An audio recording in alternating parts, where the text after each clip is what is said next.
correct me if I'm wrong, but we're kind of talking about the psychology of a cover-up, right?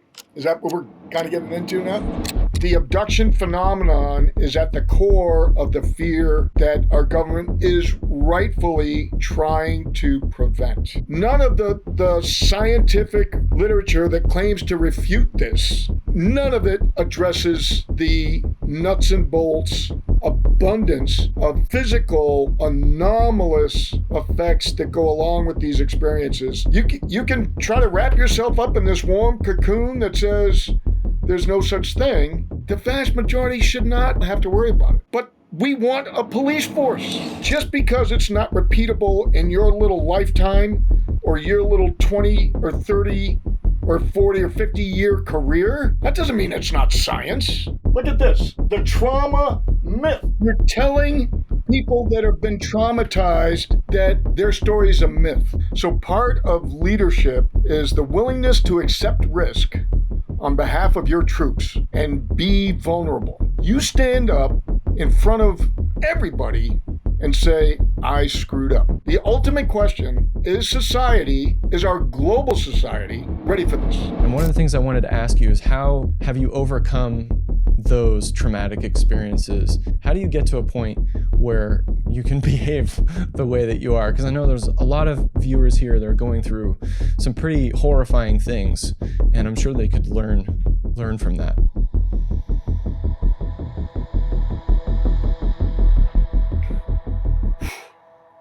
All right, I'm getting a little choked up here.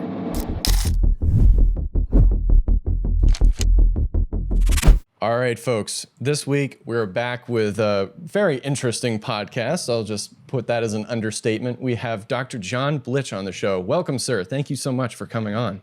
Well, thank you, JP. I think all your podcasts are very interesting. Oh, wow. Thank you. Well, I just think that we're at this incredible vertex point in our modern disclosure movement. It's like we've gone from 2017, where we had this article come out, we had people within the government saying that not only are UFOs real, but we've been studying it. And then 2023, and equally as credible witness comes out and says, yeah, not only that, but we have their technology, and in a skiff, I can tell you where those things are. And then 2025, we have Jake Barber, part of the crash retrieval team, one of them at least, and interactions with the craft. And you, sir, with your credible standpoint, saying not only do I back him and all the rest, but I've had abduction experiences. And I certainly agree with you in admiring Jake Barber's saying that this is more on the ontological relief side.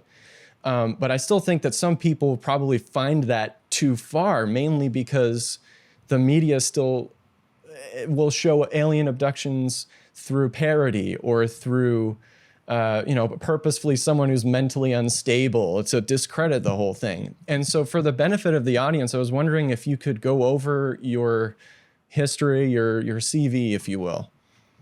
Well, first of all, I want to augment what you said. Before Lou, there was David Fravor, Ryan Graves, of course, Alex Dietrich, right? So that was all in 2004.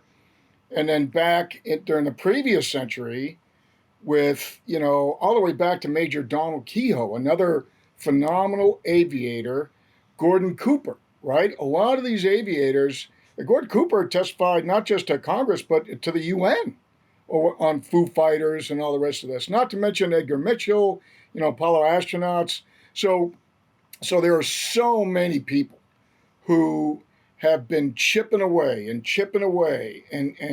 continuing that stair-step climb towards disclosure. And I want to thank you for what you're doing, to spread this word out.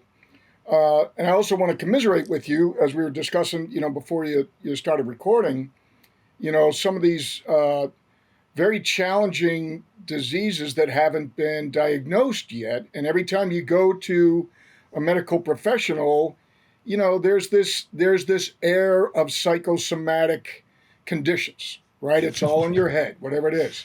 And nothing could be more infuriating to somebody who is having a difficult experience than for someone to tell them it's just in your head. One of the most powerful things, one of the most, I used to think that the 3-letter term "I love you" was the most powerful term in human language, and I still think it probably is. But second to that, or maybe before that, is "I believe you," because I can believe you without loving you, right? And so in these situations where you have a horrible disease that is mysterious and we haven't been able to diagnose it, or you have this experience that doesn't fall into our categories, our nice little cups of bins to put things in. This is really, really important in dealing with this on a compassionate basis. And so that is probably my biggest agenda of all. And my little piece of this is to blow the whistle on what I'll call corrosive leadership that does not promote compassion, even for your own troops, right? It's bad enough if any government's military is treating its own civilians in a discompassionate manner, but to treat your own service members, soldiers, airmen, Marines, seamen, whatever, that is corrosive leadership, and it just doesn't make sense to me. So this book is an effort to try to connect all the dots in a way that does make sense. And what I have a difficult time resolving is these wonderfully heroic, selfless people who have come forward and then they get trashed, and it just it is a corrosive element to the cohesion that military organizations since the dawn of human existence thrive on. 5 or 6 or 10 or 20 cavemen and cavewomen, right? Look, I'm a direct descendant of Neanderthals, right? Look at that frontal slope right there, right? And so we had to get together to deal with threats, the saber-toothed tiger, et cetera. And so it's the cohesion of that group taking on this huge, very challenging threat that really is probably at the very foundation of human, not just survival, but arguably our ascent to be in, upper tier on this planet, at least as far as we know. But this topic brings out an ontological problem with, we think we are top, maybe not. Who knows if they're, Tim Gallaudet talks about, the potential of some of these beings, maybe 2/3 of our planet, they're underwater. The movie The Abyss, many other sci-fi books, and much of the literature. Matter of fact, I think I got a book up here. This is my mini library here on my book. Where's the UFOs in water? There's a great book up here somewhere that Tim right there that Tim referred me to. That really presents a very compelling case for the possibility, if not the probability, of a subsurface species of some sort far more advanced than us. It makes all the sense in the world to me. But anyway, to wrap this, bring this back around, in a nutshell, I'm a former Army nuke turned Green Beret turned dabbler in hostage rescue turned robot geek turned firefighter wannabe, rescue wannabe with robots. Turned cognitive psychologist with dabbling in neuroscience. So that's probably my nutshell best attempt. Well, yeah, and that just cuts through all of this talk that all of these people are deluding themselves or they're crazy. And when you have someone who's not only been put in like the PRP program, but also has been put in, in charge of all these other projects and went and got all these degrees and understands the brain and can tell the difference between a hallucination and something different, right? And also to touch on what you said before, I never would want to discredit the century of serious research that has gone into this subject. I just meant the modern, what we, I guess, post-modern, current modern sort of disclosure movement. Current century anyway, right? Yeah. Because I feel like a lot of what we would call disclosure is just the public catching up to other people catching up to that previous century of research. Yeah. So I know you've done this in a lot of different interviews, but would you mind, however much or as little as you like, describe your experiences with the phenomenon? Sure. I'll try to summarize as best I can. I did mention in several interviews, probably the main one being with Ross Coulthart, trying to support Jake Barber, that I have had a number of anomalous experiences and in a self-awareness situation, anomalous behavior on my own part. Back growing up as a kid, I was breaking hockey sticks and baseball bats against the trees out in back of my yard. And it just wasn't, everybody gets angry, right? But my mom and dad were getting sick and tired of, get me a new bat or a new hockey stick, or, I had this rage that I thought everybody had. But looking back on it, after half a century of higher education, like Mark Twain said, don't let your schooling interfere with your education, right? Yeah. So looking back on that now with some training in the cognitive sciences and like I said, dabbling in neuroscience, I'm less inclined to dismiss all of that. And the two primary experiences that happened way later, when I was in graduate school, both times, grad school the first time at the Colorado School of Mines, studying AI and robotics in math and computer science, and then graduate school, the third time after a dabbling in geophysics and studying cognitive psychology. During both of those periods of graduate school, I had these very anomalous experiences that I can't dismiss. One was the missing time period during my mountain bike ride, which is broad daylight. And so the sleep paralysis thing doesn't explain why I turned around on that mountain bike and felt drawn like a moth to the flame, like an obsession to jump that fence, which is beyond anomalous. I mean, that is disrespectful to a Native American burial ground. And why would I do that, having a little bit of Native American blood myself? But I did, and then the other very anomalous aspect of that is that as soon as I got on that other side, it wasn't immediate. It was, I would say, thinking back on it, maybe 50 yards down that dirt road, I decided to walk my bike instead of riding it again, because somewhere back here, I was suppressing that urge to get in there as quick as I could, and somehow I managed to maintain enough control of my own faculties to suppress the urge to get on and ride as quick as I could. So I was plodding along on my bike shoes, and I got around 50 yards in, and that's when that drop formed on my nose, and I got this nosebleed, which again is very anomalous. I hadn't had a nosebleed in I don't know how long. I have had my nose broken a bunch of times, so it's not wildly anomalous, but it is on a temporal sense, because I hadn't bled out of my nose in a couple of years.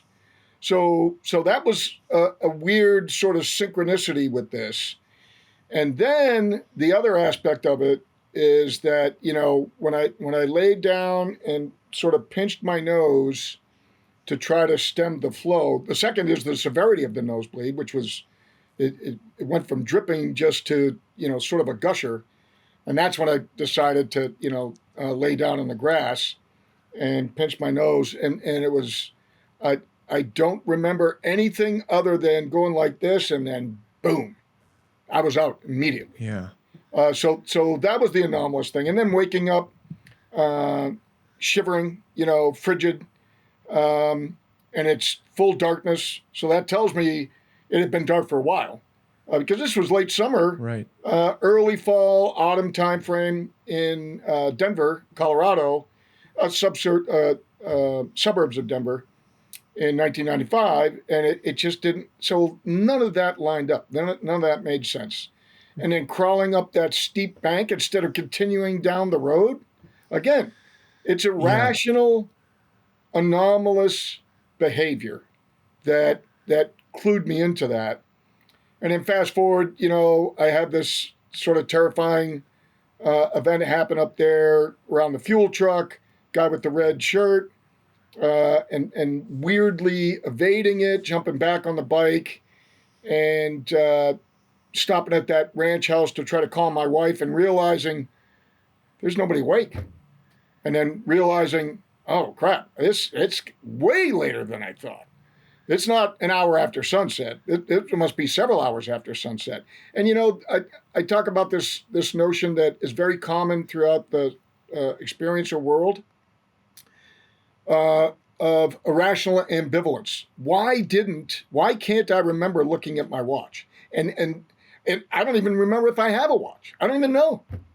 To this day, I don't remember if I had a watch or not, which is just very weird. And then, so then, going to that 7-Eleven, horribly dehydrated, exhausted from a really low-level bike ride. In terms of challenge, that mountain bike ride was probably about a 3 out of 10.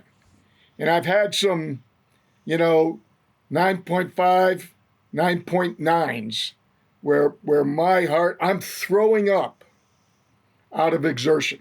So I it's not uncommon in the special ops community to push yourself and just keep bumping up against that limit. David Goggins talks about this a lot. Navy SEAL David Goggins, extreme marathoner, and all of us, that made it through assessment selection are of that ilk. We've all pushed ourselves. Ranger school pushes you to push yourself, right? So anyway, it just didn't make sense. And that level of dehydration didn't make sense.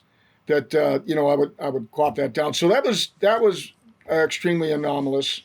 And then let me see, must have been 20 years later, grad school the second time, weird storm over the half acre between me and my neighbor's house, and this miniature hurricane with eerie suppression of sound. I mean, it was totally silent. It was I almost felt like, just had this recollection. It almost felt like he and I were talking in an anechoic chamber, because I could hear him so clearly, my neighbor and I. And he's pointing up and he's like, "You seeing that?" And it was almost like he was right on the other side of my deck with me, which was weird. And then again, irrational ambivalence. We both see this weird cloud, dark hole in the center that seems to be centered between our two houses. We look to the north, blue sky. We look to the south, blue sky. And yet right centered over us, this dark cloud. And instead of, meeting in the middle to have a beer, or one of us goes to the other guy's house and, sits down and discusses the issues of the day and what was going on, right? We just shrug and go inside. And then again, it's early, I would say, early evening, late afternoon. So it was like 4 or 5 o'clock, same general time frame. And boom, the next thing you know, I'm getting ready to go to sleep. And closing with this sort of OCD behavior, closing the drapes, making sure there's not even the slightest little sliver of opening. And so again, it's that anomalous behavior. But the key factors are the independent corroboration. In the first case, with my wife, my daughters, police officer, it's that independent corroboration that I can't dismiss scientifically. And then in the second case, the bruises on the inside of my bicep, that's sleep paralysis doesn't give you bruises. Sorry. It's just, and the anomalous behavior in the morning, where as soon as I got up, I went down, grabbed that camera, and took the videotape. That just doesn't, that's totally anomalous behavior for me. I hadn't used that camera in 5 years. I hadn't taken a picture of myself, maybe a still shot camera or something, I don't know, here and there, but certainly not in a mirror. So anyway, that's a summary kind of those anomalous experiences. There are many, many more that I experienced pretty much on my own. I guess if I really pushed, I could probably find maybe some hint of independent corroboration somewhere in there. Well, there's another one, which is walking through that bookstore with my daughter and freezing when I saw that picture of Whitley Strieber's book, Communion, up there. Again, that's a very common, when you look at the UFO literature, I have a small subset of my library that's probably got, I don't know, there may be as much as 1,000 books in there between me and my dad. But that's a very common feature in the abduction literature post 1987, I think, is when Whitley's book came out, somewhere in the mid 80s. So that's my nutshell.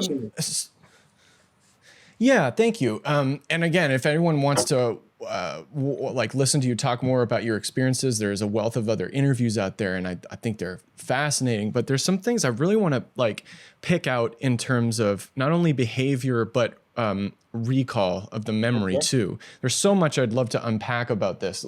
Sure. So I appreciate you sending me Susan Clancy's work, even though I think we both disagree with it.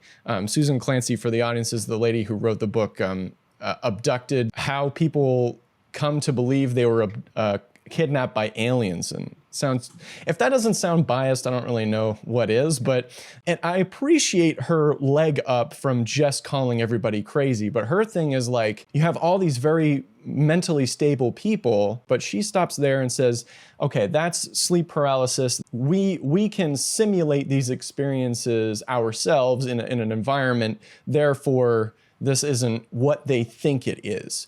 And on top of that, her claims are most abductee experiencers have these experiences throughout their lives, and then they go to a hypnotherapist and have that recall happen. But just to cut through that for you, I remember in an interview that I guess my question is if you recalled this without hypnosis or not, but you had memories as a kid of that communion type face looking through the window at you.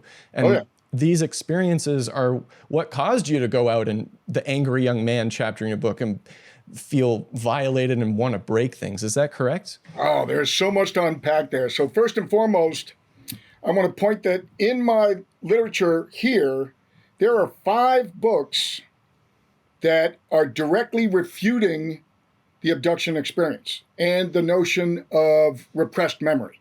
So it's very important as a scientist to read your challengers, your critiques. You got to welcome that. Here is the problem with all of that literature, at least everything that I have read on the opposite side. And you've sent me some other articles from some other folks, and I dug 2 levels deeper. In other words, not only did I read, was it Penderson? What was the guy's article? Michael Persinger? Michael Persinger? Yes. Not only him, but I read his co-authors all the way back to the mid 80s, early 80s. And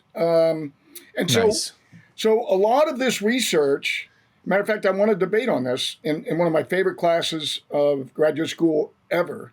And it was kind of a Socratic method. But the problem with all of that is, or the vast majority of that is, that the brain that walks into a laboratory is not the same brain that The other 23 hours of the day is driving a car back and forth to work, working, playing sports, riding a bike, playing a kid's playground, playing with your brother and sister out in the backyard. So the claim that you can simulate these experiences in the laboratory, I'm sorry, that is total BS. And I'm not talking behavioral science. I agree. That is bullshit. Yeah. Flat out. Okay? Now, on the other side of, in the aftermath of John Mack's passing, what is so critical about John Mack? Number one, very compassionate man. And I claim that some of these people up here are not very compassionate with regards to the people they're talking about. For example, look at this. The trauma myth. The trauma myth. You're telling people that have been traumatized that their story is a myth. Just the title of that is not expressive of a compassionate approach. So John Mack, as an MD psychiatrist who has to take the Hippocratic Oath, and one of the first aspects of the Hippocratic Oath is do no harm. Just that title does harm because it's dismissive of the problem.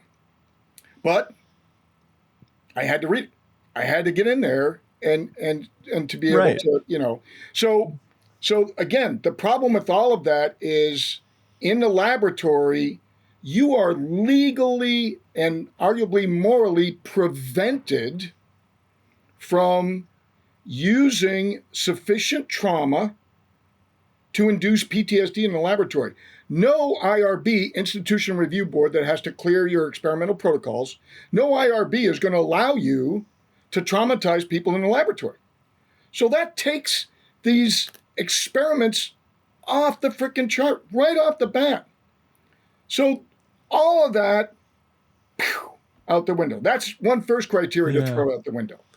The second criteria is the duration, right? Typically, when I was in graduate school, the entire time, the vast majority of us did our research on volunteers who need to volunteer to be part of a study in order to get their class credit. And the way they would do that very cleverly is, hey, look, you can either volunteer to go participate in some of these cognitive psychology experiments that, other graduate students or your advisors are running, your professors are running, or you could write a 2,000-word paper. What would you rather do? And the vast majority, I don't want to say all, but the vast majority of people are like, I wonder. All right, I'll be a guinea pig. Yeah, go ahead. In Susan Clancy's case, there was also some incentive. We'll pay you to come in and try to make up stories and imagine that you're an abductee. The third and probably the most compelling of all refutation of that skeptical body of literature, and it's valuable, and don't get me wrong, just because it's skeptical doesn't mean you should throw it out. The reason you should throw it out is that Don Derry, a retired professor, I think he may even be emeritus from McGill University, close to you than to me anyway, did a number of very compelling experiments that directly refute this. And the way he did it was he had a control group that had nothing to do with ET, abductions, or any of that.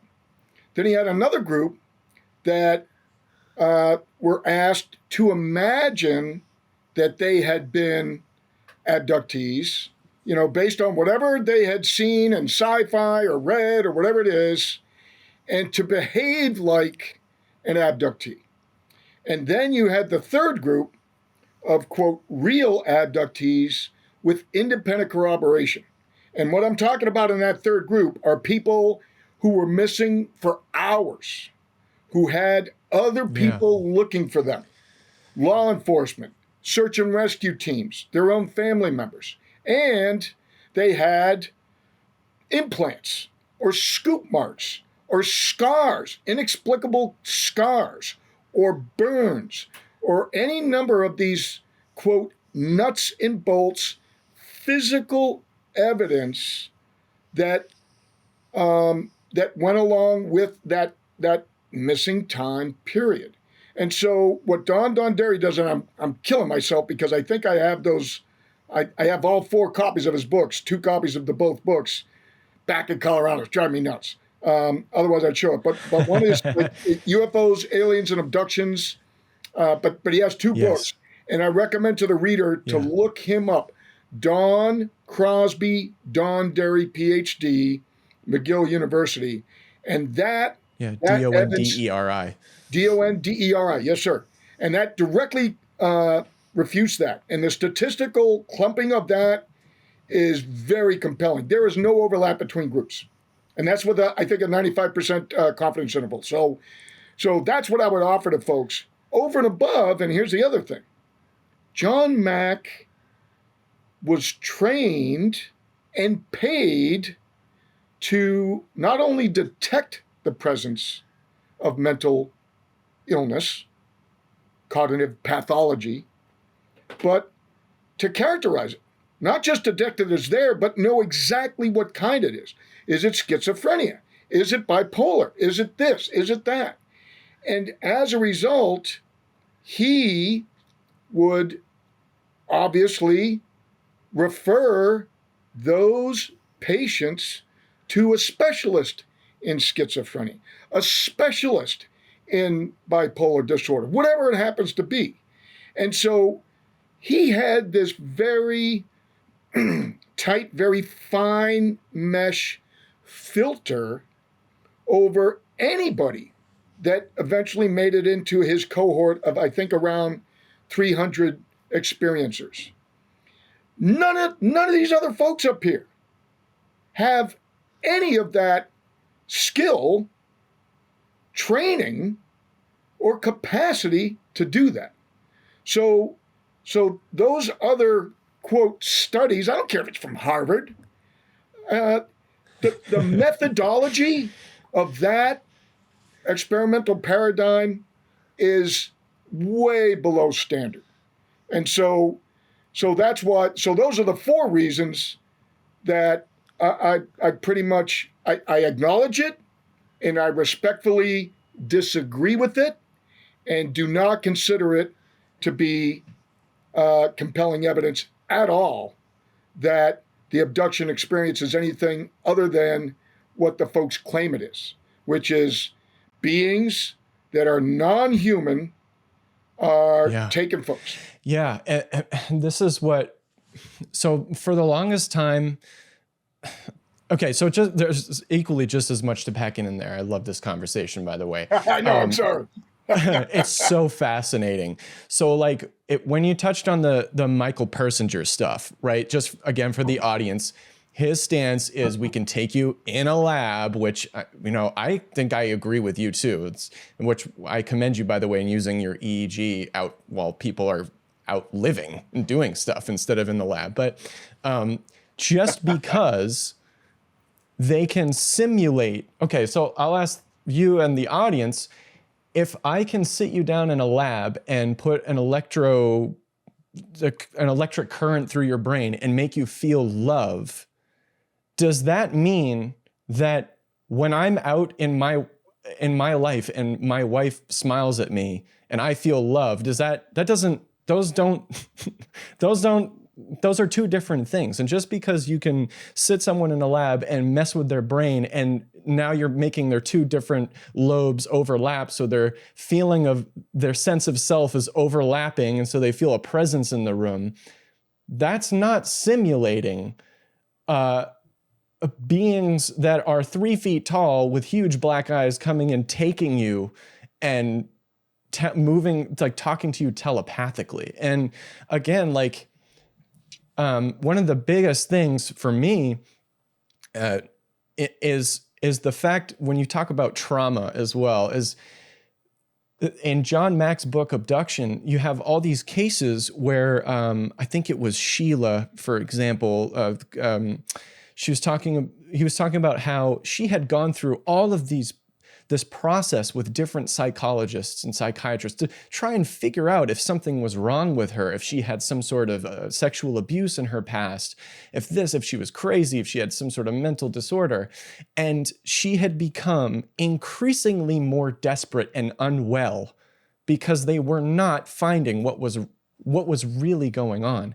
And as a person, not only just my personal experience, but two people in my life, my wife and my sister, who have been through horrifying things, but nobody can figure out what it is, and they misdiagnose it.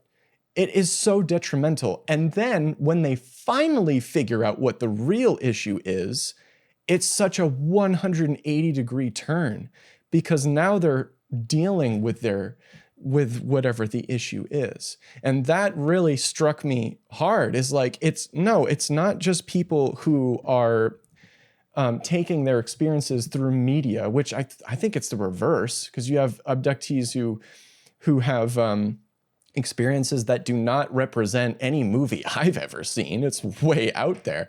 But that, and I totally just lost my train of thought. Not only do you have people who have experiences that aren't just through the media, but yeah, go ahead. Yeah, so lost unpacking just what you said. So I'm glad you lost your train of thought, because I wanted to interject a couple of things. Right Good. Thank you. So you asked me about the simulation, right? Again, I already pointed out that you are not legally or professionally or morally allowed to induce trauma in a laboratory. So this notion that you can simulate this horrific experience, that's off the table. If you are doing that, you ought to be in jail, because you're essentially raping somebody while studying rape. Secondly, by the way, I wanted to point out that in John Mack's cohort, he never used real names, as I understand it. And so I don't think Sheila was Sheila. And I've had a long discussion about this with Karen Austin, who has taken over the John E. Mack Institute.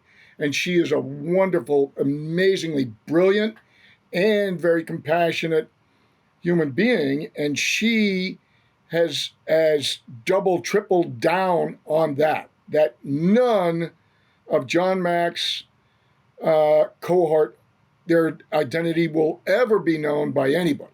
So Rice University is adding layers on top of that. So it's a very important aspect of this as well. But in any case, back to the science of it, another aspect of this is that just because we can put an electrode that directs some degree of energy, and again, you really have to go through an institutional review board to approve this, and you have to prove that you're not doing any harm. And that's difficult to do sometimes. So, a lot of times with new technology, we use animals to test this out before we test it on humans. It backed that out a little bit with this shift in ontological worldview. Are they using us to test their stuff? I don't know. It brings up another point. But here's the point. A lot of this other literature is dated way before a lot of our modern instrumentation that has been developed. And so modern technology gives us so much more insight that even John Mack had. When he passed in 2004, we were just at the advent of getting high fidelity fMRI and EMG and TCDS, transcranial direct stimulation, a lot of these other mechanisms using magnetism, electromagnetic fields, and a variety of other techniques to stimulate different parts of your brain. And some of that is enormously valuable and almost near miraculous in terms of, not only intervening in development of epilepsy, but reversing it in some cases. It's phenomenal. However, to use that to try to induce trauma, I have big issues with that ethically. Secondly, to use that to try to even induce the notion that somebody else is in the room with you, which is what the vast majority of some of this, the folks that you mentioned, did all the way back into the 80s. And I think it's a reflection of this, I won't call it unethical, but it is not scientifically valid to come in with bias. And the bias that they came in with was, it can't happen because you can't travel faster than light. And so it's got to be something else.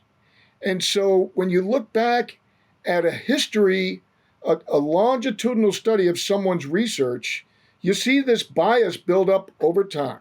That, well, we tried to pin it on this, wasn't that? We tried to pin it on epilepsy. There's no epilepsy. Oh, well, we tried to pin it on this anomalous tumor growth. Well, no, it wasn't that. And they keep going and keep back and forth. Whereas John Mack took all of that off the table right off the bat. And so you see this trend to try to constantly chip away on it. And I have no trouble with trying to replicate time and time again, because persistence is an aspect of scientific exploration. It's very important. But when you look into that sequence of papers, like I've done over the last couple of weeks since you emailed those to me, a pattern becomes very clear. That it is there's what did John Brandenburg use? I'm going to use his term. He called it, there's pathological science, and then there's pathological skepticism. And he was talking about it in terms of his discovery of this extremely anomalous isotope ratio of xenon, I think 239 versus 232, or 229 versus 232. I forget that isotope. But it was 2.5 times anywhere else in the solar system we've ever seen on Mars. And the only two places that he, as a plasma physicist, had ever found that was in a nuclear detonation, an H-bomb detonation, or a supernova. And if a supernova occurs in our solar system, we wouldn't be here. So it had to be a nuclear detonation. So he had all of this backlash, people attacking him and so forth. And he just has to, stand firm on the foundation of parsimony that is the only explanation that anybody has offered. And he systematically, with Occam's razor, chops through a lot of these alternatives. So to bring that full circle, the only thing that connects all the dots for me and John Mack and Don Donderi is, and a host of others, Roger Lear, who has extracted 19 anomalous implants in abductees, or people who claim they're abductees' bodies. And some of them actually tried to evade the scalpel. Lou Elizondo in Imminent, right there, in his book, he shows a picture of it. And he said it scared the bejesus out of the military surgeon who was trying to remove that implant from a military service member. And the thing was moving to try to avoid his scalpel. And Roger, in the back of his book, I think it's up here somewhere, Aliens in the Scalpel, he not only shows pictures of many of his procedures, but he does a very similar analysis, or he sent these samples out for analysis with very anomalous isotopic ratios and very anomalous structures, and across virtually, I hate to say all, but the vast majority of his samples, no immune reaction. And he saw that as he was, extracting it, that around the shrapnel that he would operate on from military folks, or people in accidents where there was an explosion, pieces of metal throughout their flesh or whatever, and in their feet. He was a podiatrist. You would always see a anomalous tissue buildup around that invasive material inside the human body. And then with this small subset of all the people he ever operated on, none of that.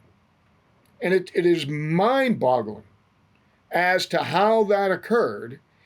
And, with regards to reverse engineering, wouldn't that be wonderful if we could do that? And we were talking about autoimmune diseases and challenges, before we came on. How wonderful would that be if we could reverse engineer that? And yet we just ignore it. All these people ignore that physical evidence, the nuts and bolts, to go along with the anomalous scars that literally heal the day after, like that, like within hours. So this is the problem I have with these claims of simulations. They don't, even if you could, and none of them did, in my opinion, everything that I've read, which, just because I haven't read it doesn't mean it's not out there. So I'm open to that if somebody can provide me a peer-reviewed study or whatever. But even if you could replicate that traumatic experience and produce those effects. And by the way, Roger was stumped. Dr. Lear was stumped on many occasions that there was no scar. How the heck did that thing get in there in the first place? So no scarring material, no autoimmune warding off that the body typically does to protect itself, encapsulate it and turn it into a cyst or whatever. And then the weird isotopic ratios and the fact, and he has the measurements, that they were emitting, they were transmitting electromagnetic energy from this device. And that is across many of them. I can't say all, but many of them. An EMF meter, and while it's in the body, it is transmitting at very interesting frequencies. And then with it, after it's removed, very soon thereafter, that transmission stops. So it almost seems like the body is used as a power source to aid that transmission. So none of the scientific literature that claims to refute this, look how thin that book is. There ain't a lot of data in that doggone thing. None of it addresses the nuts and bolts abundance of physical anomalous effects that go along with these experiences, not to mention the independent corroboration of search parties and all the rest of it. Look at Travis Walton, 5 days. Yeah, wild. This is one of the main reasons why I wanted to have you on the show, because I've been reading these books from the 90s where you had the explosion of people like John Mack and Bud Hopkins and stuff like that. And I really found it so fascinating, their point of like, okay, we find their experiences to be authentic, and I think that this is one of my favorite quotes from Mack is, so what? Not so what, but so what? What do we do now? Like, where do we go? And that was like the question leading into this, because they were at that point where it's like physical, non-physical, we're not sure. It seems to screw with so much of our worldview and stuff like that. But what I find so interesting about so much of what you're talking about is that once people actually start looking, there are nuts and bolts aspects of it. And that's exactly what you were just saying. And I feel the same with my community I'm a part of with TSW, is that nobody just took the time to look. And we have all these questions about like, what's the core of the secrecy? And you can point to, oh, well, financial reasons or for reasons of war. But I think one of the biggest, if not the biggest, other than what your book is about, biggest object in between us and understanding more is just people's worldview. Yeah. So now we're talking, I guess, correct me if I'm wrong, but we're kind of talking about the psychology of a cover up, right? Is that what we're kind of getting into now?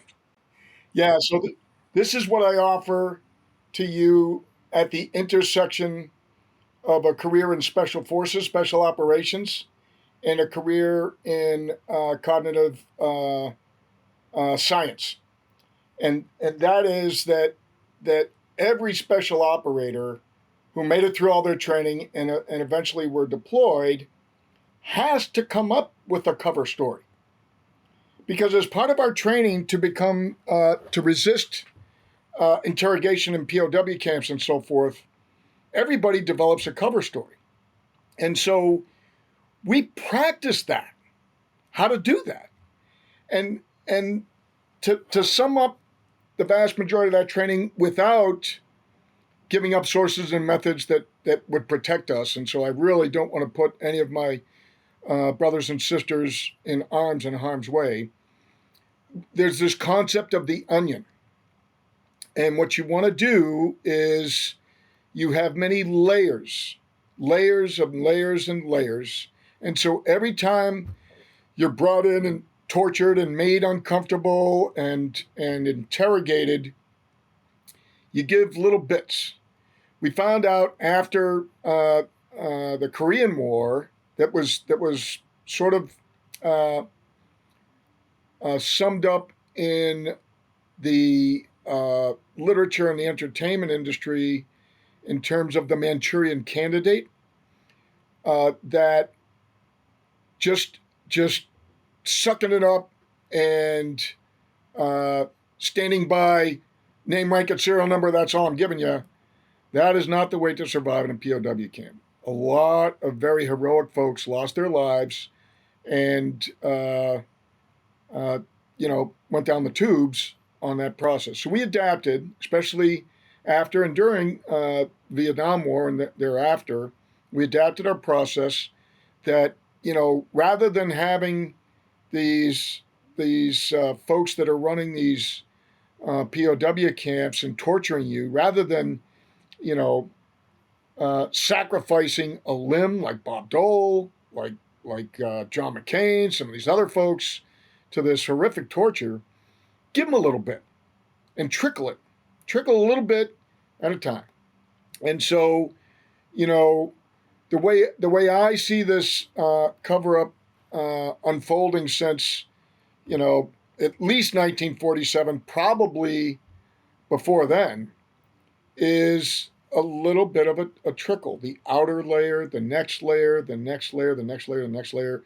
And what my claim is in my book is that the very core of that is the abduction experience. Because the thought across the voting populace, if you're a politician, across all the people that you want to vote for you, all the parents who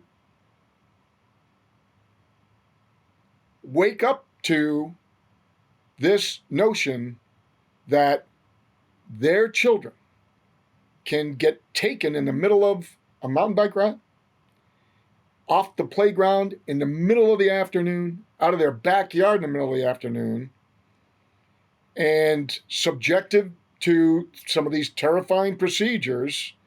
I talked about, by potentially galactic, veterinarians. I talk about, my dog being, me abducting my dog to go to the vet and wanting to remove his memory. I've talked about that in many other interviews, so we can go into that in more detail if you'd like. But the notion that this can happen and we are powerless to do anything about it, that does not sit well with the voting populace. And that is the level at which you might have a societal uproar. But we've had 80 flippin' years to deal with that. And so my argument is, look, we've grown up. We're not toddlers anymore as a society. Based on the internet that we're talking over right now, we're more like rebellious teenagers now. okay, Dad, you can tell me not to do whatever it is, but I'm 18 and I'm going to go do it anyway. And if you're going to kick me out of the house, fine, I'll go out and do it myself. And so I feel like that's where our society is right now. In the 40s and 50s, post World War II, we were toddlers. And we trusted everything the government said, and we did what the government said. And then as we got further and further, wait a minute, now we start to hear these leaks, just like out of the Manhattan Project. Remember, the Manhattan Project was only kept secret, 5 years-ish? We're talking about 80 years. Ooh, that was stupid. I'm going to rest this shoulder here. So anyway, the notion is that the abduction phenomenon is at the core of the fear that our government is rightfully trying to prevent. And that is where you connect the dot, for me, the many dots of the many wonderfully heroic and selfless military people and witting members of the military-industrial complex that President Eisenhower warned us about. That they were trying to protect us by reverse engineering whatever crashed vehicles they could find so that they could craft together some sort of weapon to be able to protect us from these abductors. And I'm absolutely convinced that the vast majority of them are not abductors. But it only takes a few. You know, look at serial rapists. Look at serial killers. I mean, you can try to wrap yourself up in this warm cocoon that says there's no such thing, but we know. Look at law enforcement statistics. Are they arresting crash test dummies that fell from a balloon in the middle of the New Mexico desert? Is that what they were arresting? Is that what our law enforcement, our global law enforcement, Interpol have been arresting? No. There are rapists and murderers, and there are spiritually or morally compromised scientists, just like we saw in Nuremberg, or were revealed during the Nuremberg trials, that would do horrific, terrifying experiments on fellow human beings, just because they had some other religious belief. And of course, I'm talking about the Holocaust and the Nazi, treatment of Jews and so forth. So that's a lot of where the Institutional Review Board guidance on experimental protocols came from. And those come back around after the Stanford prison experiment, after Stanley Milgram's The Man Who Shocked the World. I think that's one of his books back here as well. So what makes sense to me is that that all of the visitors coming here are just, who knows? It's a wide variety of a cross-section of different beings. Richard Dolan, in his book, Alien Agendas, has, about 30 diagrams of the wide variety of those different beings. And this is where I'm going to offer a direct refutation of Stephen Greer's claim that they're all humans. Really? Then how many different costumes can this abduction squad by the cabal come up with? And a costume doesn't explain how this size head can fit on a neck this big, this thin, right? And how does a human dressed up like a 6 or 8-legged little bug with a human-looking head on it, like Tom Reed reports in his abduction experience in Western Massachusetts? So that just doesn't address the data. What Greer's claim that all abductions are human abductions, that does not connect the data. It does not connect the scientific dots. It just doesn't. And so this and now the question is, the ultimate question is society, is our global society ready for this? My claim is absolutely. And this is where I've got to agree vigorously with Jake's, and I love the term that I'm going to claim he coined. It's not ontological shock, it is ontological relief. It is a positive shift in our worldview, and it's all okay. You know, just like you're probably not going to get raped after this interview. I probably am not going to get raped, right? When I go out to dinner tonight, and out of the how many dinners, when you look at 365 times 65, whatever, how many dinners that I was walking back and forth to, how many times did I get raped on that? You know, the average human, 0. And so just because there's this percentage, and again, I claim a very, very small percentage, but it's not 0, of terrifying experiences with this galactic society, the vast majority of us should not have to worry about it. But we want a police force. We want somebody to respond when we call 911.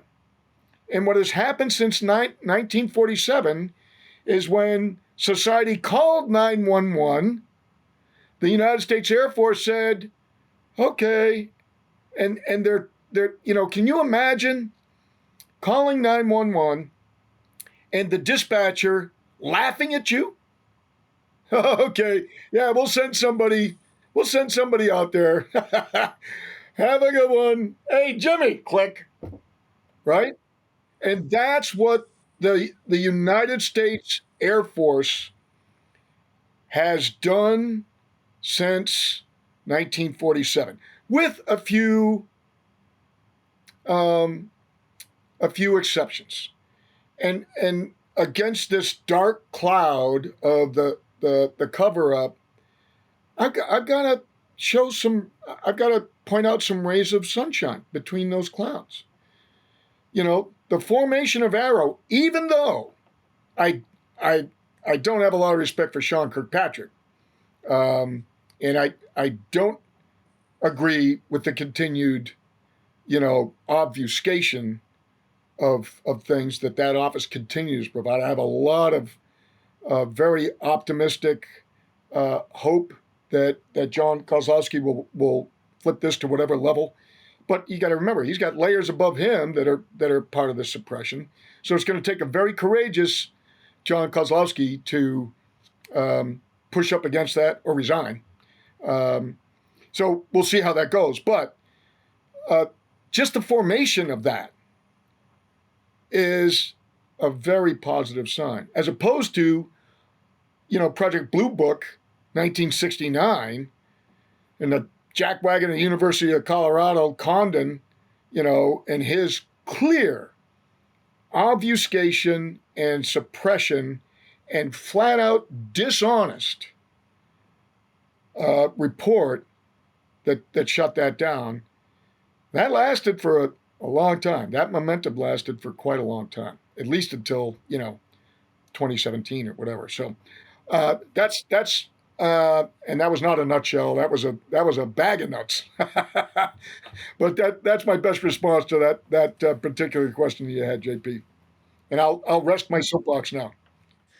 You know, what I find so fascinating about your perspective is that since, you know, as you say, you're kind of part of the military industrial complex, you're able to humanize the people behind the secrecy, because in some cases, those types of people were your peers. And this whole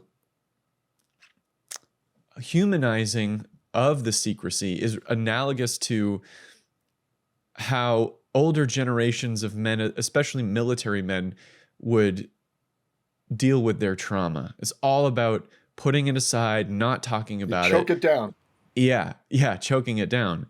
And it makes total sense to me in that sort of zeitgeist of mental health. If I was the leader of a nation and I was shown, like the example you gave, a craft with both non-human beings and body parts of human beings first of all, that would be incredibly traumatic. And what would I do with it based on my mental health practices? I would suppress that, because it's just too terrifying to have to deal with. And yeah, that's one of the things that blows me away the most about your perspective. With regards to the trauma, there are a lot of folks that have had it way worse than me, and very heroic folks who put themselves out there, who were vulnerable. So one of the key aspects of leadership that I have come to appreciate, not because I was a good leader, but I know a lot of good leaders. Some folks at the unit that I used to belong to. I mean, anybody who wants to really get into the depths of Operation Gothic Serpent and the phenomenal heroism in there and the leadership of Lee Van Arsdale, who took over and literally came to the rescue. And there are so many other folks. So part of leadership, and this is way different than management. Leadership, two critical components of that is the willingness to accept risk on behalf of your troops and be vulnerable. And by being vulnerable, I mean you stand up in front of everybody and say, I screwed up. And you acknowledge your shortcomings and truly express contrition for them, not lip service. You acknowledge your mistake, you're contrite about it, and then those troops, next time you get in the crap sandwich, and when you turn around, they're right behind you. And so Lee Van Arsdale is one of those folks, right?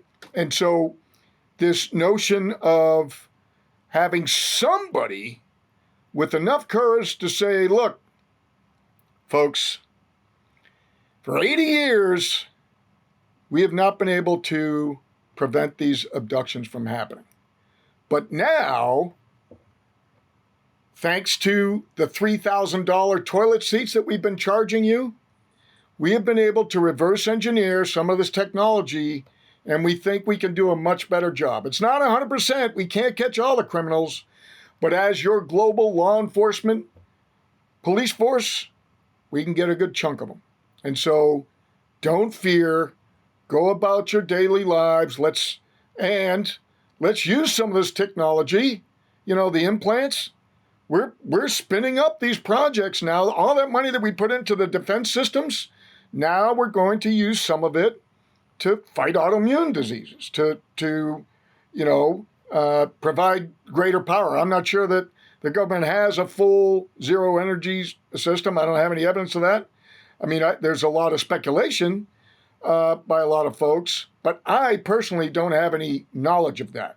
It may be there. Who knows? I mean, when you look at Gary McKinnon's hacking and this fleet, alleged fleet of non-terrestrial craft and non-terrestrial officers, humans, with human names and ranks associated in those spreadsheets that he downloaded, that's quite possible, and that's some interesting, very interesting data to examine. But back to this notion of pushing down the trauma and admitting that you were vulnerable, you were paralyzed.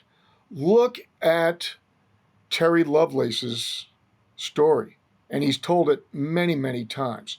Look at Mario Wood's story, and he has told that many, many times. Look at Jeff Goodrich's story. All PRP qualified, Personnel Reliability Program qualified, nuclear duty service members who have very compelling cases, abduction cases, that they have shared.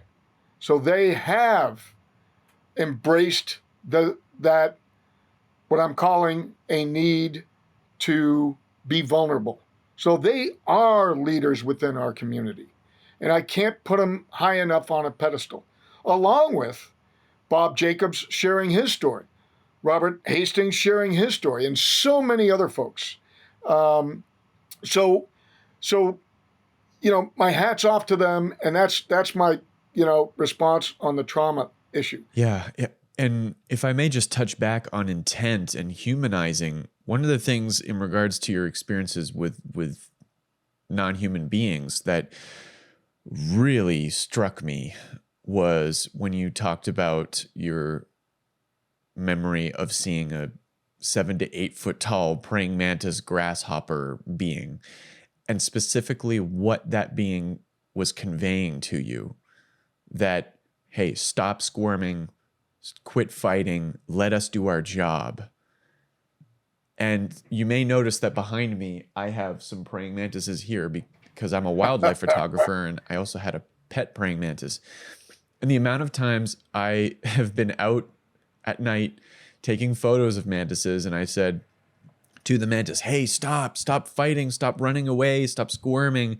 You're only making it worse for yourself. If you just let me take my photos, I'll be quick, and I'll leave you alone. Wow. And that expression of intent that you gave, starting with the Ross Coulthart interview, and others, of course, I really feel upgrades our understanding of the phenomenon. It's a level up from, of course, the parody portrayals of abduction in the media or in movies, or just pure speculation in podcasts and stuff. And because when you have a window into what this non-human intelligence, sentience might have going through its head when it's conducting an abduction, that's what I feel people are really after, that insight. And yet I see this great resistance to want to mention things like that because it's so out there. It's so different than what people are used to hearing when it comes to abductions. The same with Mario Woods' story. He told the initial investigators of his case not about the beings that he saw. He left that out of the story because it was just way too out there. And so I was wondering if you could talk a little bit about this part of your experiences. And I've got to tell you, JP, part of the reason why I've never related the mantis part of that mountain bike story to anybody before is that I didn't believe it. In 1995, I was well aware of the many, many claims of Greys abducting human beings. I had read many of the books, Bud Hawkins, David Jacobs, a lot of the folks, associated with the Linda Napolitano case, Deb Cobble, and the incident at Copley Woods, all of that stuff. I was very, very familiar with that. And of course, Whitley's book, as well as my own, personal observation of these beings in my room, not just outside the windows. So I was well aware of that. And I had pretty much followed the momentum, the inertia of societal perspective that pretty much all aliens were these little gray guys. And that was propagated and by E.T., the movie E.T., Close Encounters of the Third Kind. A lot of that realm. But what's interesting about both of those, they didn't have the horrifying big eyes like Communion. They didn't look like that. They were rounded faces, and the eyes were much rounder. They didn't have that very, sinister looking facial feature. So that's why I just immediately assigned that mantis appearance to a dream and the mountain bike ride to be a totally separate incident. And not to mention that I'm pretty sure, and my daughters are still fuzzy on it because they were obviously younger at the time, that the walkthrough of the Barnes and Noble bookstore when I saw the Communion Face, that was all three of those events were right around the same time, and I consolidated those memories as three separate events. I later associated the mantis event with the mountain bike event, and we could talk about that some other time. But I'm going to offer now not a wild ass guess, not a wag, a swag, a scientific wild ass guess. Okay, we're going to get into the speculation realm here, and I'm gonna invoke a perspective, an anthropological perspective. My mom was a sociologist, but she dabbled in anthropology, and I know quite a few other folks that have gotten into this through the anthropological realm, kind of following in the footsteps of Eric von Däniken and others. When you look at the magnitude of time, one of my favorite places that I took my daughters when I was in grad school the first time at Colorado School of Mines was a place called Florissant Fossil Beds.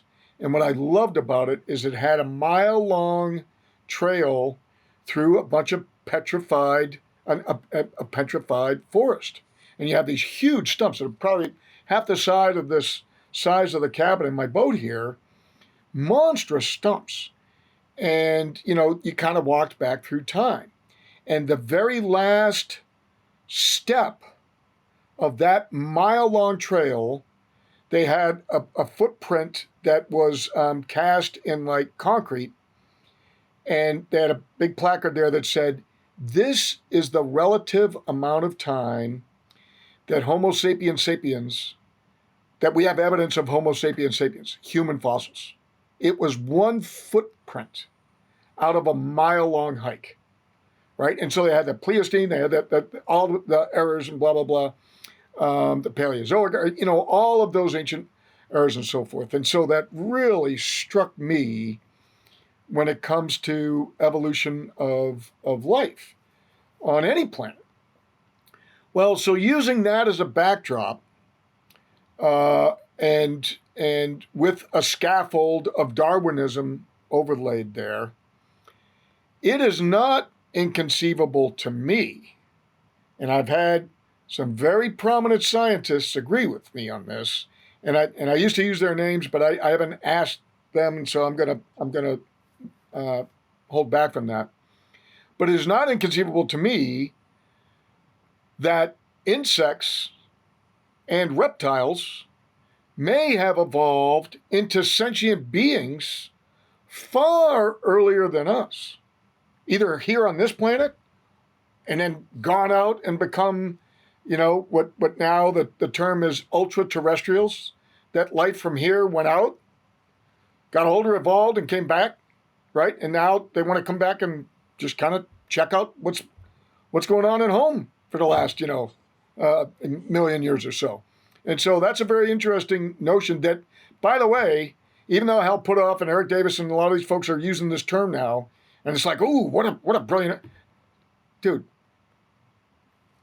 Light years, right behind me, the story of one of many versions of the Billy Meyer story in Switzerland from the 70s was very clear about that in his contact notes with the Pleiadians, who were the Plajaran, his contacts, who very clearly laid out that was unquestionably the case, and that they are the ultra-terrestrial visitors coming back to check on us and help us and so forth and so on. So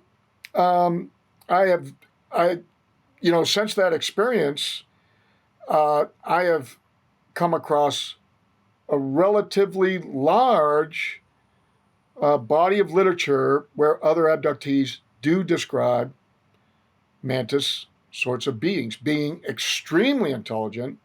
And apparently, and again, it's all very fuzzy, and it just lacks the crisp empirical data to make this claim. But there is a pattern of the mantids having little gray guys as sort of their workers, their biological robot workers, and then maybe some sentient layer of tall grays or whatever kind of above the little gray guys, and some of this hierarchy thing. I don't have any direct evidence of that, but there are other folks who have had an experience with these mantid sort of beings. And again, in a direct refutation of this, and I feel bad because now I'm sort of invoking an air of condescension into this. The ridiculous claim that all abductions are human abduction squads by the evil cabal. I have to entertain that possibility. I don't agree with it, and it does not connect the dots. It doesn't even connect a significant portion of the dots because of the data. Because the data that shows via sketches recreated, just like why is a criminal face sketch of a suspect in a murder acceptable in court, but a sketch of a mantis-looking being or a big light bulb-headed being, or the beings in Pascagoula with the carrot nose and carrot ears, right, and the claws? Why are those unacceptable when the others aren't? Right? If you're going to allow one, you got to allow them all. Well, that is a fallacy of logic. But just to bring that point home, there are a relatively large number of abductees who have sketched mantis beings. And again, they got this skinny neck and this massive head with these massive eyes. How do you put a human in a costume to replicate that? There's not a lot of 7-foot people to start with, never mind, special effects work. So this notion of very advanced beings with very advanced technology being either of an insectoid sort of lineage or reptilian sort of lineage, that is totally consistent with the realm of possibility in terms of evolution of life. So that puts it on the table for me as not only a possibility, but now a probability. When you look at the number of cases, the number of dots in itself, the number of dots is a form of evidence.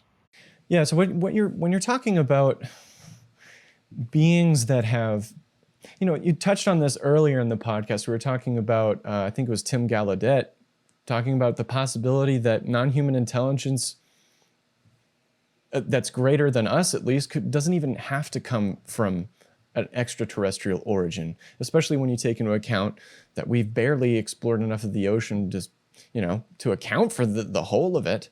And if you also take into account, you talk about putting the facts together and the dots together, there was a time in our Earth's history where there was so much more carbon in the atmosphere that insects were massive, especially dragonflies and things like that. When we dip into topics that aren't just as simply like visitors from another planet, that really starts to get very, very interesting to me. There's also, I guess I really want to ask you this, because I want to be conscious of your time as well before we go, but I really want to ask you about the potential spiritual aspect of this phenomenon. Over and over again, you have this recurring theme of contact experiencers feeling a sort of spiritual connection, or at least connecting it to the dead. And that is another big obstacle in terms of the Western Cartesian mind to understanding this. Yeah. So wow, it's so much to spread out, from there with. First and foremost, for me, the more I dove into this, the more the possibility of intelligent, sentient insects and reptiles, that went from not just possibility to probability. The more I looked at and became, I guess, sensitive or aware to logarithmic timescales, it makes more sense that did happen than it didn't happen. It makes a lot more sense that insects evolved and reptiles evolved and became, and if they did evolve to the point of, eventually becoming spacefaring beings, that does make sense to me that they would then, and here we go, the question of time travelers. When they come back, aren't they time travelers? They go off-world and evolve or whatever it is. And so this notion of they're either time travelers or they're extraterrestrials or they're interdimensional. As I've said many times, those three are intrinsically connected. So I've got no trouble with that. What, from a personal basis, taking off the scientist hat and trying to put my experiencer hat back on, all I could say is that, my anomalous behavior was, after that mountain bike ride, don't squish a bug. Told my kids, and I've said this many times, I would stop, go get a glass, and escort the spider outside. You don't squish them. Now, I got to say, when there's a bunch of flies hovering over my plate over here, I may override, my highfalutin spiritual old soul and go get a fly swatter. I got to admit that.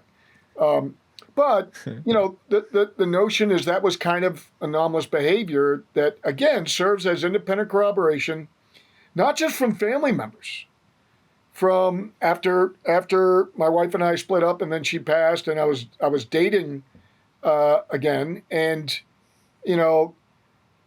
some of the women I would date, they would be like, "What the dude, really? You're trying to prevent me from squishing a fly," and then he'd go overdo it, and I think that was pretty much the end of that frickin' date or whatever. Yeah, it's not the right lady for you, man. I mean, it's just a little bit of mutual respect, right? I mean, for crying out loud. So anyway, I think those are sort of intrinsically connected somehow, especially when you look into this notion of consciousness. That again, the woo-woo literature and the scientific literature, that is overlapping more and more as we continue on. And it's not a linear progression of that overlap. The speed at which these Venn diagrams are overlapping is really picking up. When you look at quantum entanglement, and this is one of the things I do agree with Stephen Greer on, is the notion that quantum entanglement could very well be how communications occur faster than the speed of light with distant beings. I mean, I know it sounds wild to anybody like me who has grown up in the Newtonian physical world, but we're in a kind of a new Copernican era here, where we're really starting to validate. Look at the telepathy tapes. Telepathy tapes back when I was growing up in the 70s, that was ESP. And that was card tricks. That was like the magician never revealing how they pulled it off. Here we are. And now look at Dr. Powell's stuff. I mean, it is extremely compelling. And the vast majority of the peer-reviewed science world is really waking up to it. I had a very prominent professor, very prominent scientist at a meeting just last week who basically said that flipped him about the abduction experience, because he had dismissed the abductions because of all this telepathy stuff. And then we saw the telepathy tapes, and he's like, whoa, wait a minute. Does that mean maybe all these abductees, maybe there's something to that? And it really, and I think that may have been one of the factors in him finally deciding to attend this woo-woo sort of conference. It wasn't woo-woo. It was very well structured, et cetera. But anyway, yeah. So that's another one of these bright lights of progress. Despite this black cloud of cover-up, you got to look for the light, the silver lining, and that's another one of them. Yeah, it's I forget who coined this term, but at a certain point for humans, science, before you scientifically figure out something, it can be indistinguishable from magic. From magic, yeah. And we're getting to that point. I don't know if he started that, but Stanton Friedman, a legendary ufologist, who was also a nuclear propulsion physicist, let's not forget, he uses that term, and I think it may be one of these books up here. Yeah, science was wrong. Yeah. Science was wrong. Stanton Friedman wrote that with Kathy Martin, and they have a bunch of again, anecdotal stories that specifically, irrefutably point out that the mainstream peer-reviewed science convergence was wrong, and it was flipped. But Gary Nolan talks about this. That's what science is all about, is being wrong. And this is another aspect of leadership in science that I claim Gary Nolan stands on. He is willing to be vulnerable. He is a courageous man. And look at all of the peer-reviewed journal articles that he has published. And this is what's really, really important about writing a book and publishing. All these people that say, well, can't be true just because they published a book. They're just making stuff up to publish a book. Oh, really? That's courage. When you put something on paper and you make that statement, you're putting it out there for all the cowardly, lazy pundits that are just critics of anything. Yeah? How about you take your counter theory, sleep paralysis, and put it out there? And to Susan Clancy's credit, she did. And she got ripped to shreds by a bunch of us. I'm certainly not the only one. Don Donderi and a lot of other professors did not come to the same conclusion as her. And that's why the peer review process is important. You put it out there and you leave yourself open to critique. And then the courageous scientists keep going. They respond to that, and then they do another experiment. They respond and do another experiment. I was a coward when I got to the Air Force Research Lab because of my ego. I was demoted, a bunch of other stuff. I was really upset, and I just sat back and coasted. I'd maybe, publish one conference paper a year just to keep myself from being fired. But I was a wussy boy because I had this, awakening. Oh my God, this freaking cover-up is not just real. It is all over this base. The way of this compartmentation, and it's horrific, and it's tragic, and it's corrosive. And so I wasn't a good scientist. But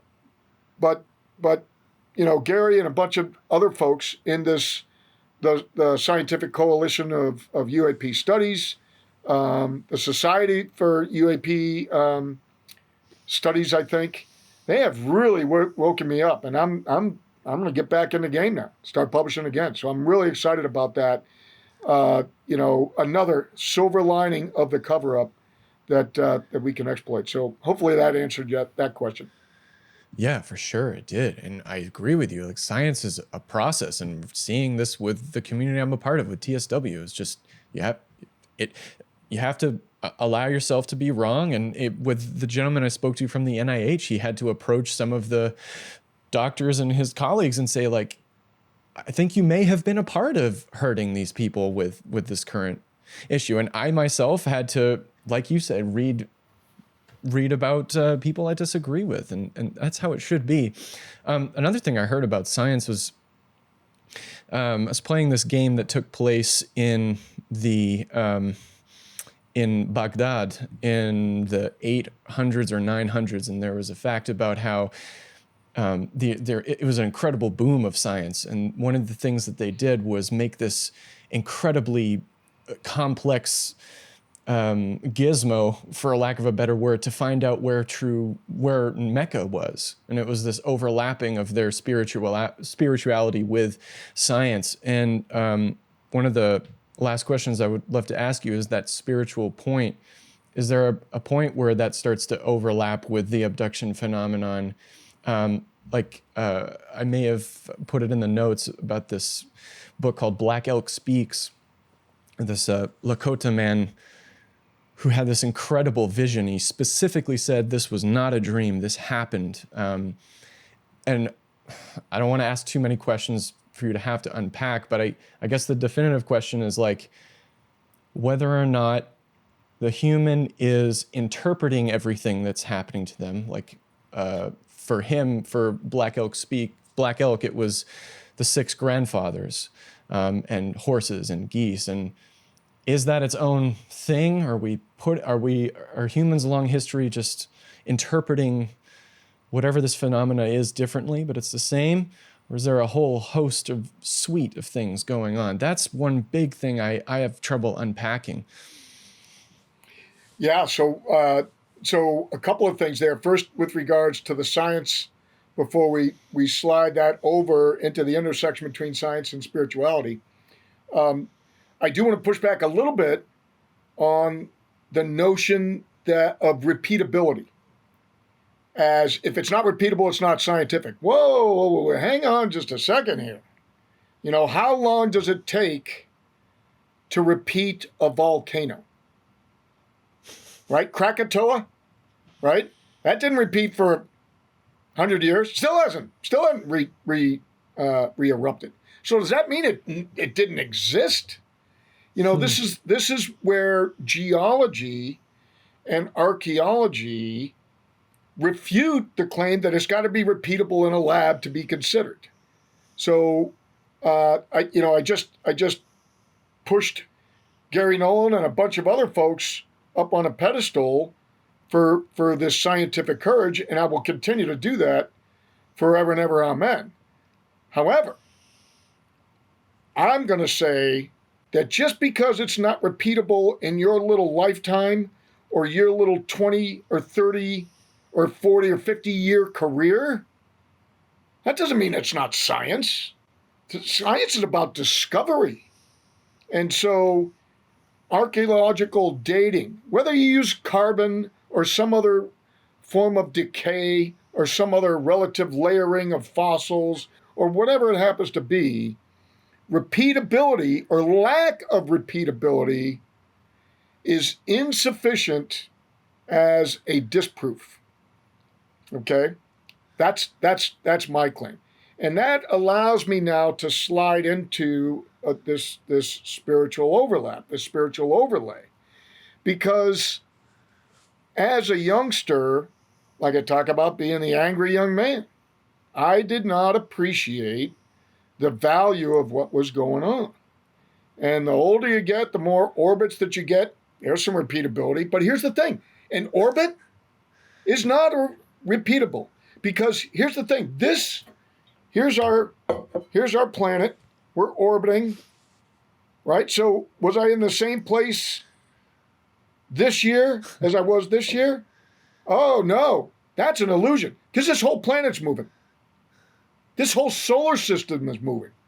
So it could be that the Oort cloud that our solar system is moving through within the galaxy, it didn't occur last year, but it occurred this year.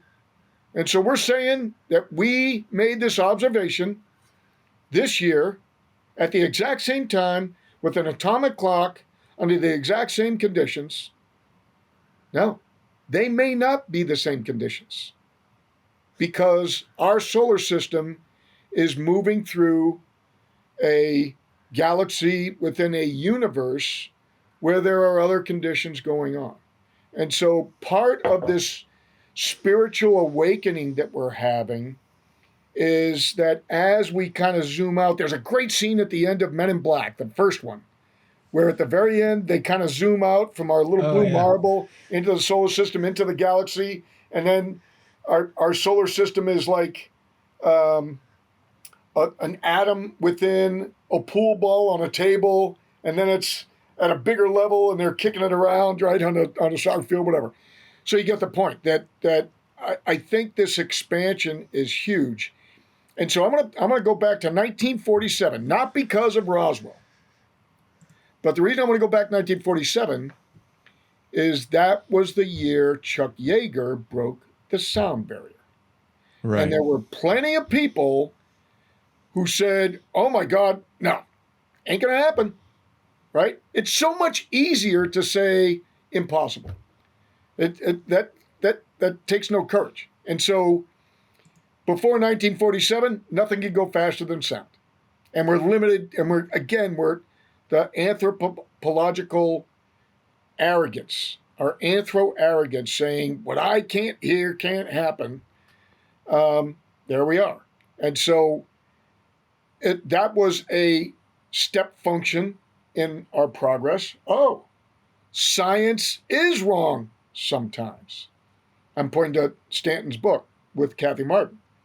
And so we may be very close to a recognition, not a discovery, because it's already been discovered. I'm claiming it, we know, that faster than light travel is feasible. You just need enough power. Just like, before 1947, part of the reason that we couldn't go faster than the speed of sound, we didn't have enough power to propel that X-15 to get there. Right now, we don't have enough power to bend space-time and go faster than light. But we just split the atom a little while back, and we know there's an enormous amount of power in that, Nagasaki, Hiroshima. So we may be on the step of that next threshold, and that one is going to be a big leap. It is a giant leap for mankind, a bigger leap than Neil Armstrong's footprint on the moon, in my opinion, because now our place in the cosmos, all hail Carl Sagan's cosmos, even though you were part of the cover-up. I know. And there is evidence to support that. I had to get that little jab in. So all scientists are like, "Oh, man, Fletch, I was with you until you said that." But in any case, that opens up this spiritual awakening, especially once you choke down that anthropomorphic arrogance that we're the only ones. And that's why I'm claiming this is a Copernican moment, that we're waking up to that. And so this journey of Black Elk and others, we're just rediscovering, what Native peoples, First Nations folks in Canada, Native Americans here in the U.S., the Maori in New Zealand, the Aboriginal realm in Australia, those cultures have the Dogon tribe in Africa. Those cultures have been with us for quite some time. So I'm not sure it's so much a discovery as an awakening. So one of the last questions I'd love to ask you, John, is if we're talking about a lot of Venn diagrams and overlapping, is to kind of come full circle to how the TSW community relates to the abductee contact experiencer community. You've had a suite of traumatic experiences in your life. I know you've talked about the Oklahoma City bombing and other experiences. And yet you seem like a very level-headed, centered human being. You're very humble. You're able to point out, set aside the ego. I know you used to mention you used to meditate. And one of the things I wanted to ask you is, how have you overcome those traumatic experiences? How do you get to a point where you can behave the way that you are? Because I know there's a lot of viewers here that are going through some pretty horrifying things, and I'm sure they could learn from that.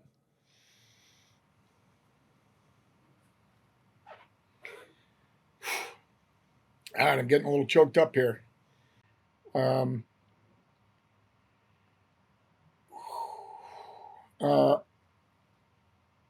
Oklahoma City was particularly traumatic for me because of the matter of fact, I have a I think it's a section, it's not an entire chapter, called "The Lady in the Purple Dress," and it was the wheelbarrow that probably a mother. I never found out who exactly it was.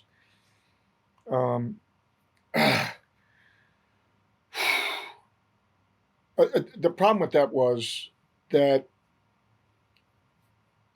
as a soldier,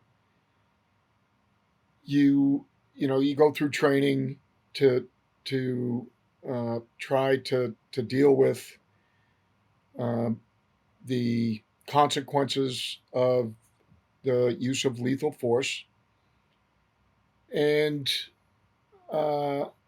I think that probably shields a lot of us from the trauma of taking another life. But what was the magnitude of my emotional response to the lady in the purple dress was the innocence. She didn't, as near as I could tell, she didn't bring that bomb in there, right? And because the child care office, or whatever, the federal, it was a federal building, and federal employees were bringing their kids in there. It was, I think that was located back in that area, and so the taking of innocent lives, kids, in that nursery, area, toddlers, that has been very difficult for me to get over. And I've seen, dismembered hands laying around and things like that. But the way to get over it, one of the critical aspects of resilience, which I think you were kind of dancing around there, that how to develop resilience and grit and things. One of those books up there is named Grit, right there, I think. A critical component of that is talking about it with others that were there in that same arena. And that's why rape is such a difficult kind of trauma to deal with, is because it's so deeply personal, and you're alone in much of that. So one of my vehement anger points, I'll call it what it is, anger, with the lack of leadership, or the contrapositive of that, the corrosive leadership of these so-called commanders that separate these military abductees from each other and prevent them from talking to each other That is unconscionable in my mind, because the natural human process for trauma recovery is to share the experience with your colleagues, with your comrades, with your fellow patients. And that is so powerful, that communicative, and it goes way beyond just words. It's body language, it's pheromones, uh, it's there's so much of that, and in some cases it maybe it's a shared consciousness in some manner.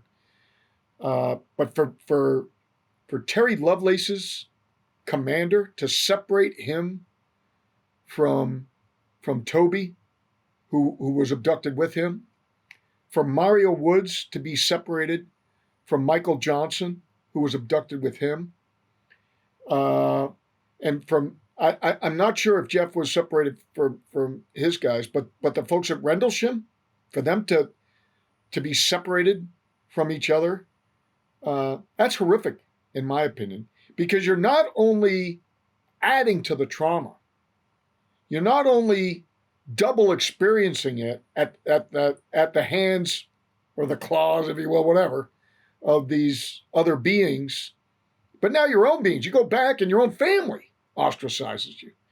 So you re-suffer again and again and again. And so you are compounding the PTSD with this corrosive, compartmented policy that I can't even call leadership. That's not freaking leadership.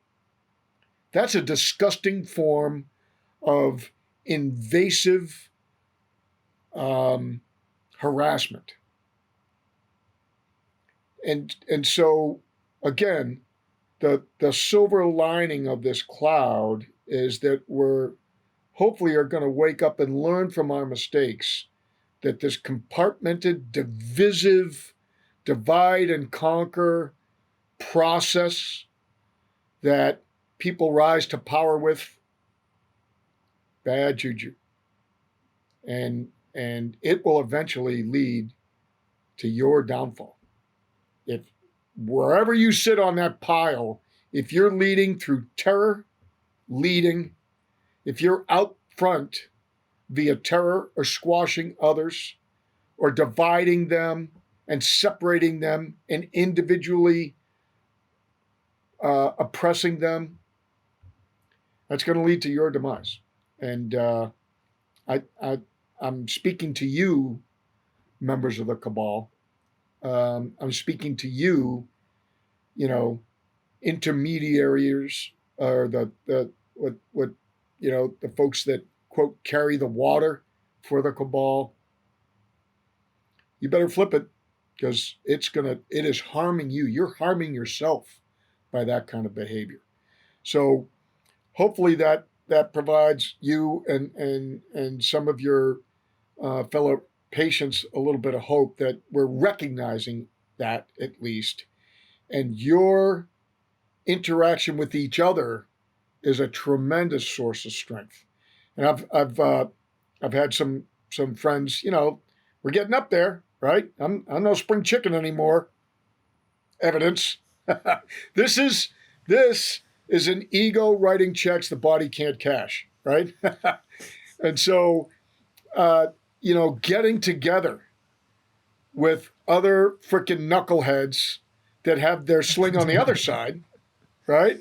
Or, and that's why the VA system is so powerful, and I'm horrified at how ineffective and inefficient and corrupt it is, and it's got to get better. But the power of that shared experience can't be overstated.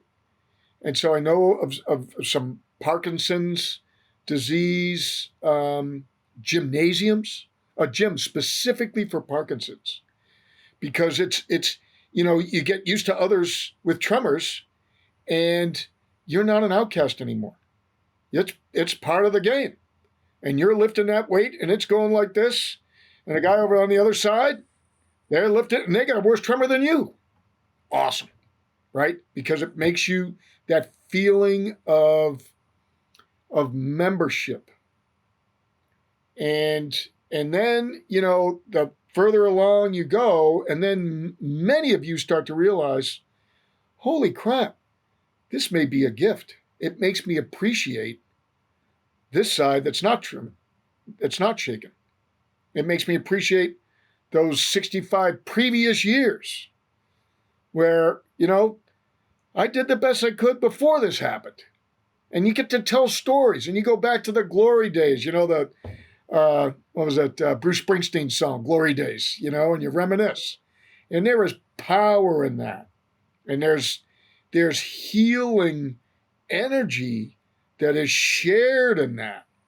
And it also is really important for the way you pass, the way you transition to the other side, and recognizing that there is another side.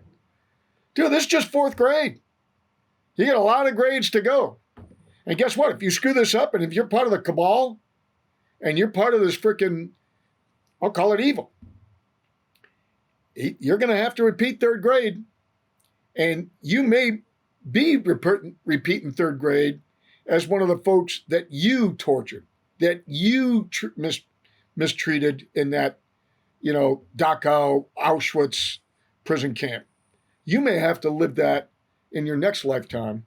So there is an enforced accountability. You may not recognize it right now, but better be good for goodness sake. And it ain't about Santa. It ain't about chubby guys bringing you a present that you didn't deserve. You know, that was part of my, I didn't bring that into our previous thing, but that's what set me on the skepticism path when I was 3 freaking years old and 5, and telling my dad, no, I am not going to tell my sister that. I'm not participating in this Santa Claus conspiracy. If you want to tell her, fine, but I ain't telling you. And that shook my dad up. And so hopefully that'll reverberate back up through the cabal so that they recognize that they will be held accountable for their misdeeds during this lifetime. Yes, sir. Well, that was a very beautiful response. Deeply moving to see how it still affects you and how you're willing to discuss things, and then touching on like humans' deep need to be part of a group, to feel connection. I can't think of a better way to end the podcast on. I can't even put it into words as well as you did. I'm going to hold a mirror up to you, JP, and say you are making that happen. Your work is extremely important because you're connected, right? You're connecting us with shared trauma. And so every time you do this, somebody is benefiting. Many people are benefiting. It's like a positive aspect of nuclear criticality. You know, when a reactor goes critical, that just means that it's sustaining itself. You got to go supercritical to explode into a bomb. So you are creating a critical reaction of healing, and I can't thank you enough for it. I can't thank you enough for the opportunity for me to tap into that and shed a few tears even now. So you have yourself a fabulous day, JP, and I'm hoping your healing continues and ramps up. And I look forward to the next time. Look forward to the next time that we get a chance to interact. Thank you, John. Yeah, just had a big acceleration in healing just now with that conversation. Good. So good to hear it. Mirror back to you as well. Yes, sir. Thank you so much. Yourself. Have a great day too. Same you too. Thank you so much. Bye now.